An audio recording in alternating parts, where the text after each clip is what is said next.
Oi, pessoal! E se a chave para uma inteligência acima da média não estivesse só no cérebro, mas tipo no nosso intestino e nos nossos hormônios? Parece loucura, né? Mas hoje a gente vai fundo nessa conexão que é, no mínimo, fascinante. Pois é, essa é a pergunta de US$ 1 milhão, né? O que faz uma mente ser genial?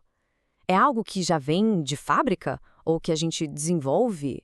Ou será que a resposta está escondida em um lugar muito mais profundo e biológico do que a gente pensa? A verdade é que a ciência está mostrando que essa ideia de medir genialidade só com um teste de QI já ficou para trás. O buraco é muito mais embaixo. É um fenômeno com várias faces, sabe? E a explicação para isso tudo pode estar num lugar que ninguém imaginava. Bom, para a gente entender essa nova ideia, o nosso papo hoje vai ser assim. Primeiro, vamos ver o que realmente significa ter uma alta capacidade intelectual. Depois, a gente mergulha na conexão intestino-cérebro, fala sobre hormônios e micróbios, e aí juntamos tudo numa nova hipótese, o tal do eixo GBS. E claro, vamos ver o que isso pode significar para o futuro e para a nossa visão sobre a inteligência. Então vamos lá.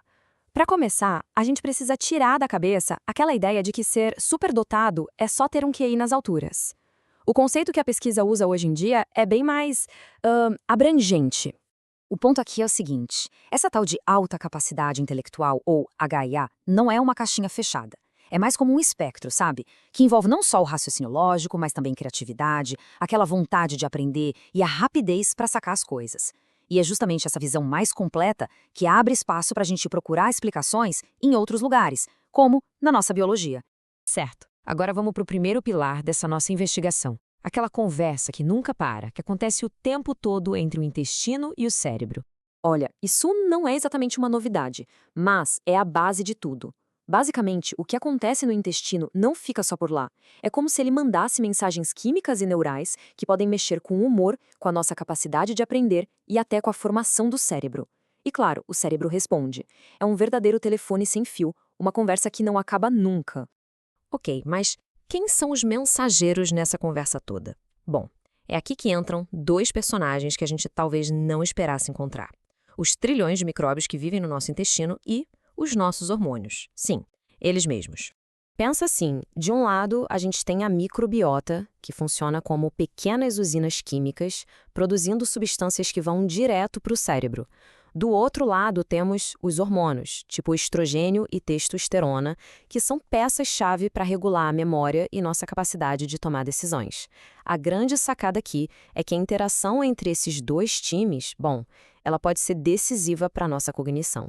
E tem mais. Existe um grupo super específico de micróbios que os cientistas apelidaram de estroboloma. A função deles é basicamente metabolizar e ajudar a regular os níveis de estrogênio no corpo. É como se fossem a equipe de reciclagem de hormônios do intestino, sabe? Eles garantem que a quantidade certa de estrogênio está ali disponível. Isso já mostra uma conexão direta e super poderosa entre os micróbios e os hormônios. Ok, então vamos recapitular. A gente já tem uma definição mais ampla de inteligência, a gente já sabe da conexão intestino-cérebro e já falamos dos micróbios e dos hormônios. Agora, chegou a hora de juntar todas essas peças. É aqui que essa nova perspectiva ganha vida. A proposta dos pesquisadores é um novo modelo, ainda hipotético, chamado de eixo intestino-cérebro-esteroide. A sigla em inglês fica GBS. A ideia central é que esses três sistemas não estão só conectados de vez em quando, não. Eles formam um eixo único, integrado, que pode influenciar diretamente o desenvolvimento do nosso cérebro e a nossa cognição. E essa imagem aqui ajuda a gente a visualizar a hipótese. Olha só, o intestino, com toda a sua comunidade de micróbios, está ali influenciando os níveis de hormônios como estrogênio e testosterona. Daí, esses hormônios caem na corrente sanguínea e chegam no cérebro. A teoria é que, se uma pessoa tem uma sensibilidade genética diferente a esses hormônios, essa interação toda pode acabar moldando o desenvolvimento cognitivo e emocional dela. Para simplificar, o processo seria mais ou menos assim. Primeiro passo, os micróbios no intestino dão uma processada nos hormônios. Segundo passo, isso muda a quantidade de hormônios que fica ali, livre, circulando pelo corpo. E o terceiro passo, essa mudança nos níveis hormonais pode acabar tendo um efeito lá no cérebro, principalmente em quem já tem uma predisposição, uma sensibilidade diferente a eles. Tá, mas e daí? Qual é a grande importância dessa ideia toda?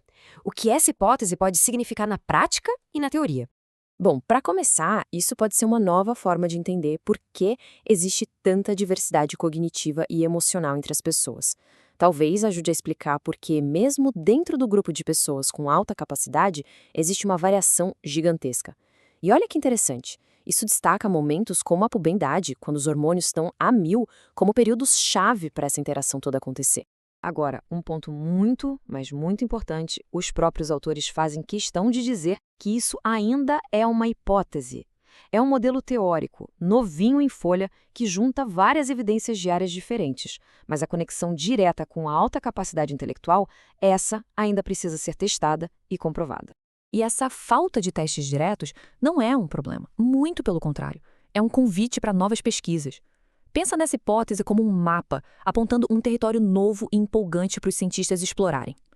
É exatamente assim que a ciência funciona. Alguém propõe um modelo e depois vem o trabalho duro de testar, testar e testar. Para fechar, vamos dar um passo para trás e olhar a imagem completa.